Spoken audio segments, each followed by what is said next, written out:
don't even have a place to put you guys right now, so you guys are sitting inside of my laundry basket. Anyways, it's that time of month and I'm extremely bloated right now. My pants are digging into my belly. It hurts so bad. I'm just gonna not have that happen. So I need to bend forward. I wanted to make a little vlog because 4 days ago I did something that I thought was never gonna happen.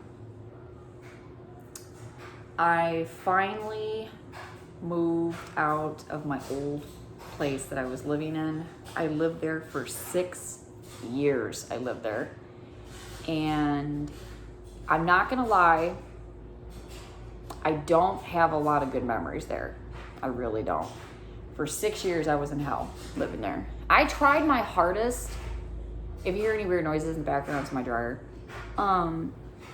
I tried my hardest to really make that place a home. I tried really hard. I did a lot to that place. I painted it. We ripped the floors out. We refurbished the cabinets in the kitchen, the bathroom cabinet. We ripped out the floors in the children's bedroom, the master bedroom. All kinds of stuff. We did all kinds of stuff, trying to make that place a lot better. And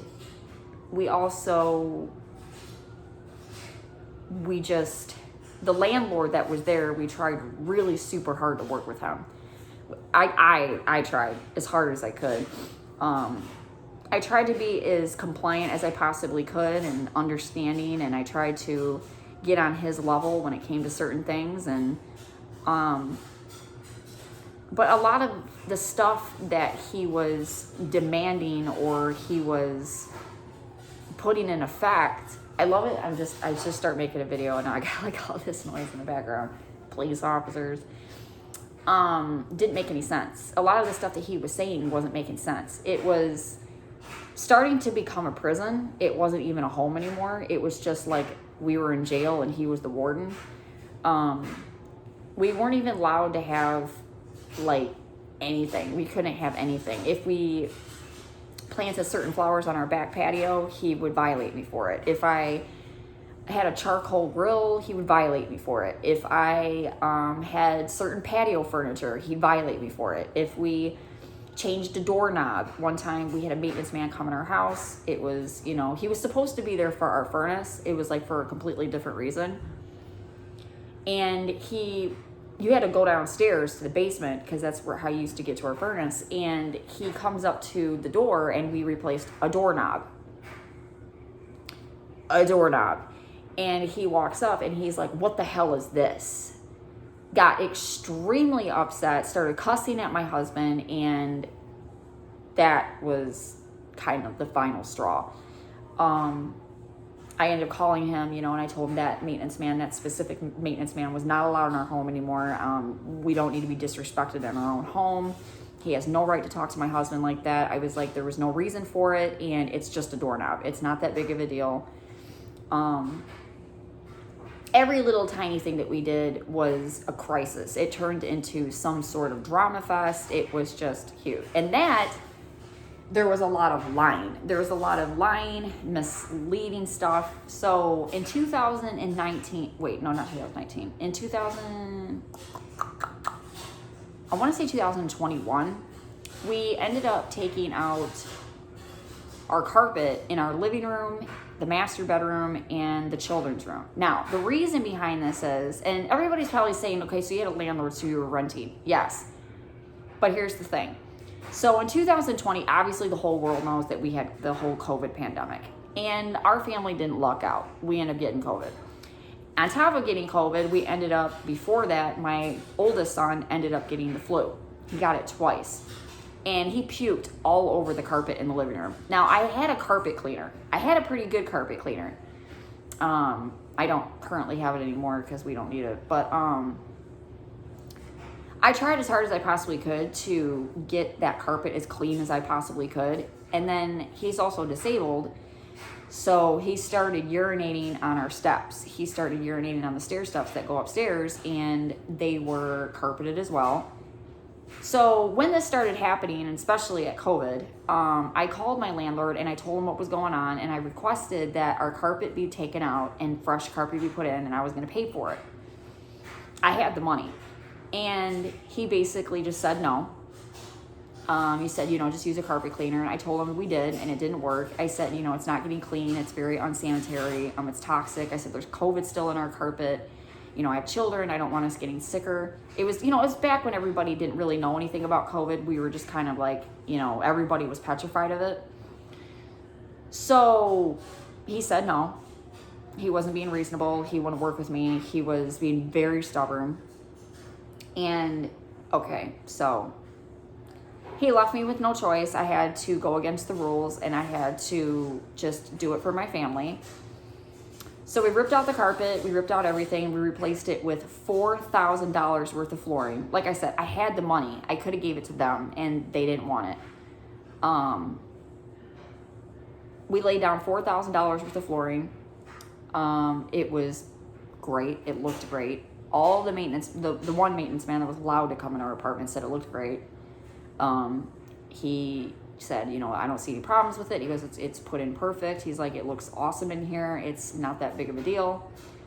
Somehow, some way, the landlord caught wind of it, and he ended up saying that, they didn't make a big deal about it at that time. So this was back in 2021.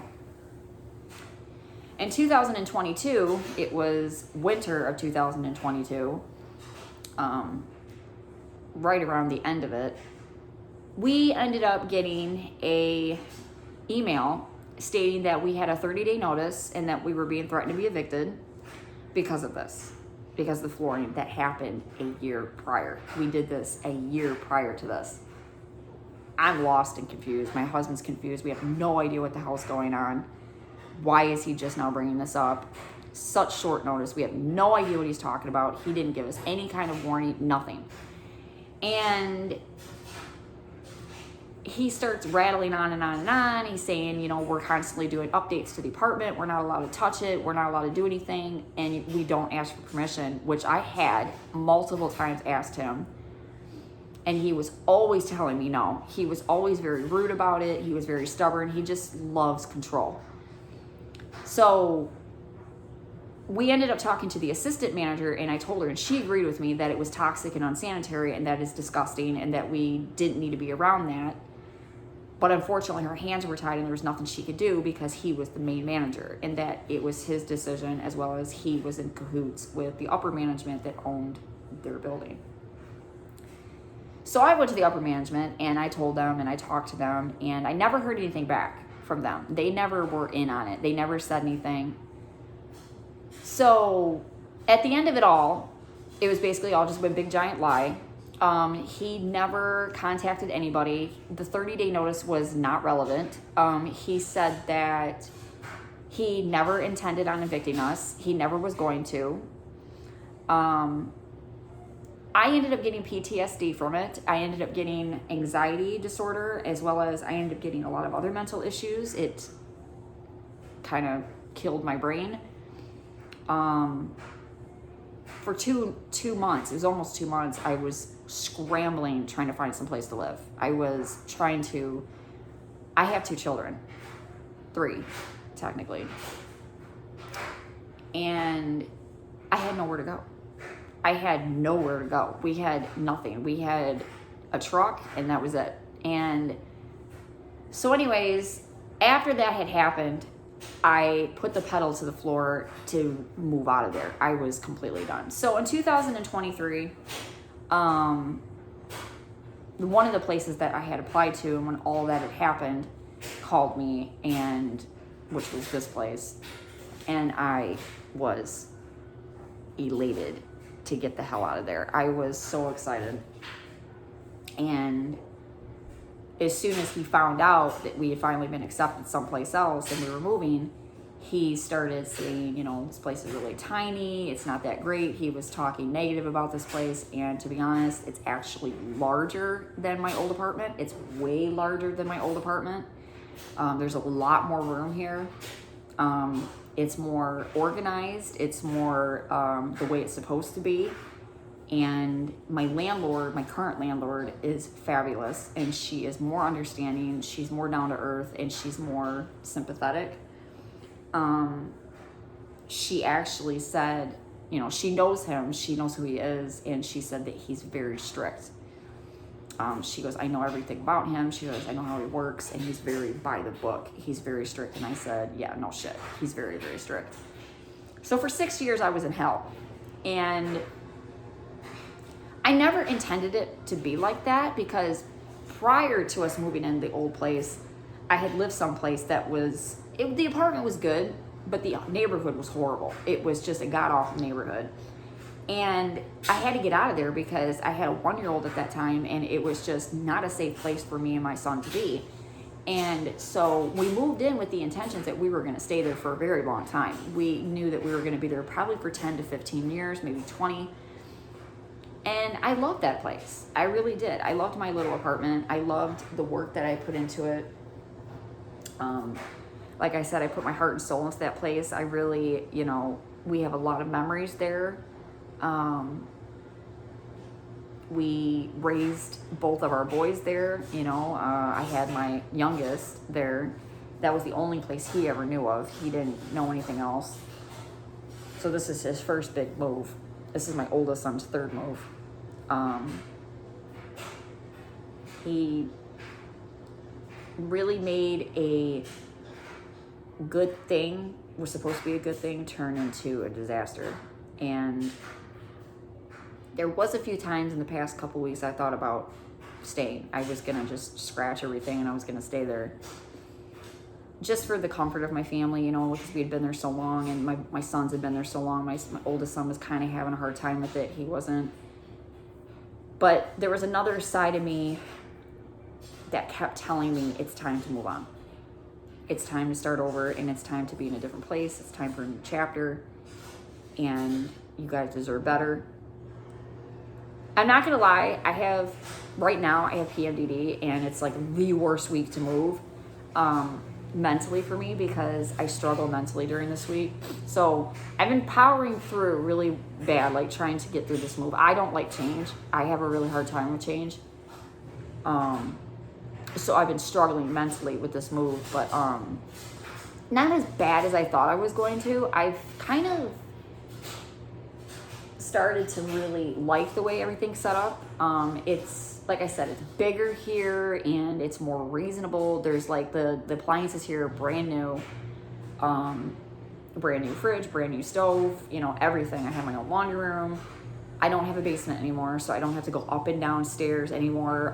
That's less on me, because I'm going on 40 years old, and it was getting hard.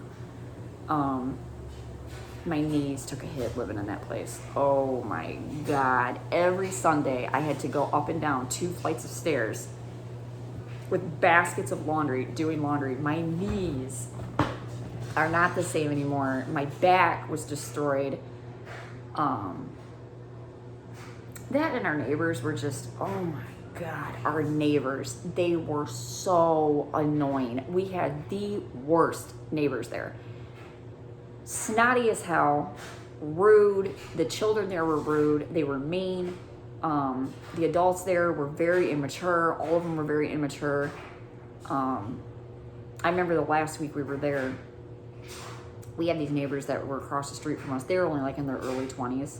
Now, mind you, they're a couple of drug addicts. They've been drug addicts for years, and they never did anything. They literally just hold themselves up in that apartment. They get high as kites, and that is it. And I guess apparently in the past couple of weeks or past month or so, the boyfriend ended up getting a job, and you know, he hasn't worked in like 4 or 5 years, and he got really arrogant. He started getting really stuck up.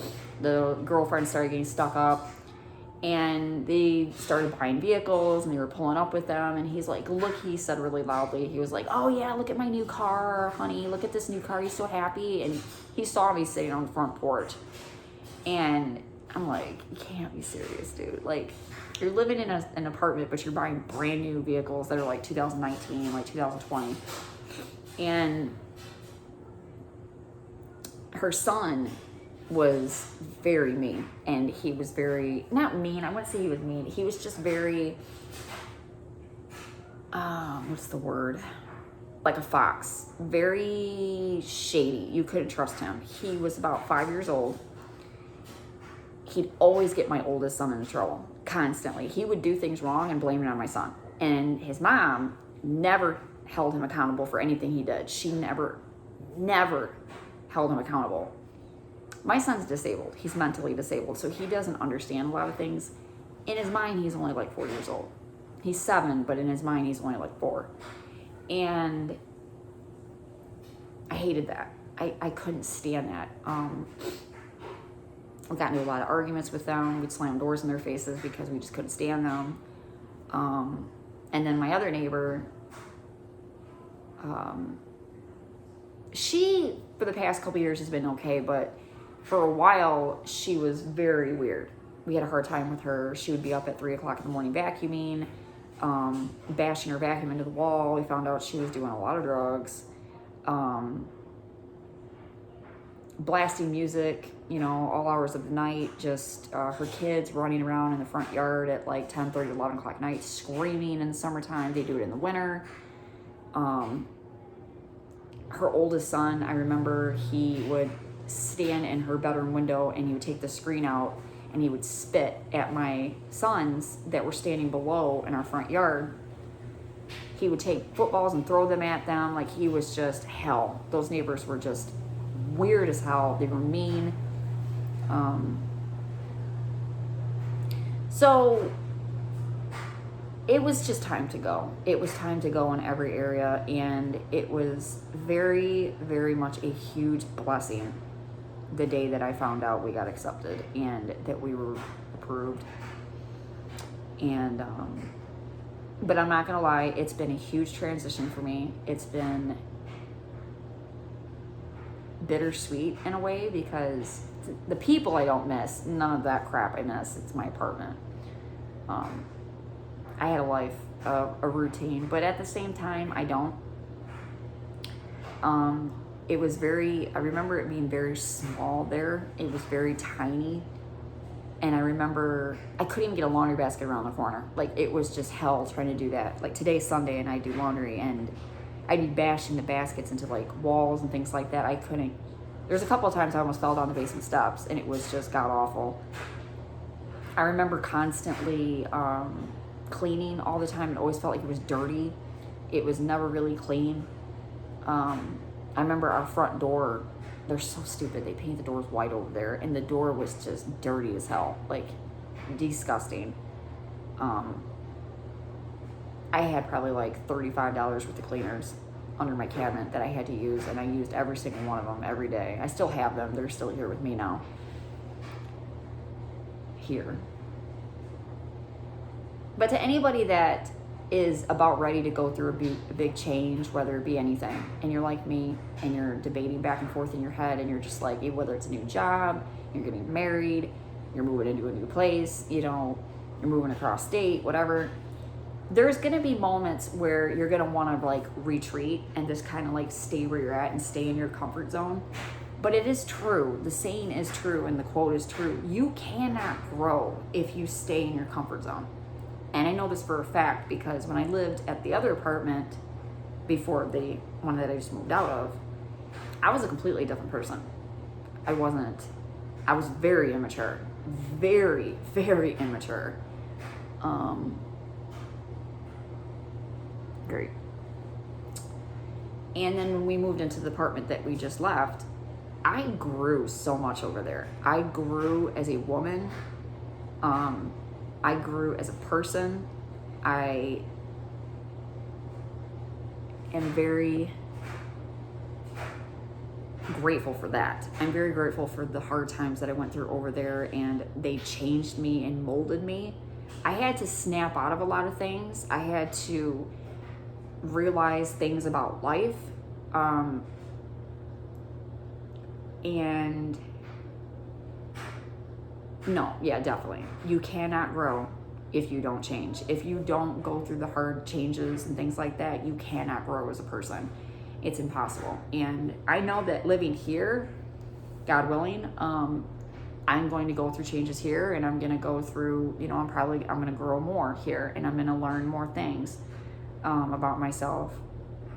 I know the one thing that I learned over there was patience. I can't even tell you about patience. Like, I learned patience through and through over there. You had to have patience living over there. And I had patience when it came to everything, financially and you name it. So now it's different now that, I'm here and, the things that I've been through. I call that place, it was like Vietnam. Like, living over there was like trudging through Vietnam. I have PTSD from living over there. I have chronic anxiety. I have a hard time trusting my landlord now, and she understands that. And she told me at the table, and she said, you just need to take a deep breath. She's like, calm down. It's not that big of a deal. She was trying to like explain things to me, and I was already getting upset. And she was like, you're fine. She's like, calm down, and she goes, I'm not like that. And that's my problem now. And so I think God really wanted me to come here because it's time for me to relax. And I think that's what God wants me to do. And God wants me to focus on my family now. And I'm really trying to focus on, like, my husband right now is about ready to hit surgery. He has surgery in about 3 or 4 weeks. And just really focus on other things. And now I can do that and move on to the next chapter of my life. And so anyways, I just wanted to vlog about this and document it because I just wanted to be able to look back and, be like, oh wow, we actually did. But anyways, you got to go through the changes. You have to go through the hard stuff in order to grow. And that is the one thing I have learned in my life. I'm 36 years old, and that is the thing I've learned. So I have to go check on my kids now. Peace out, you guys. It'll probably be my still.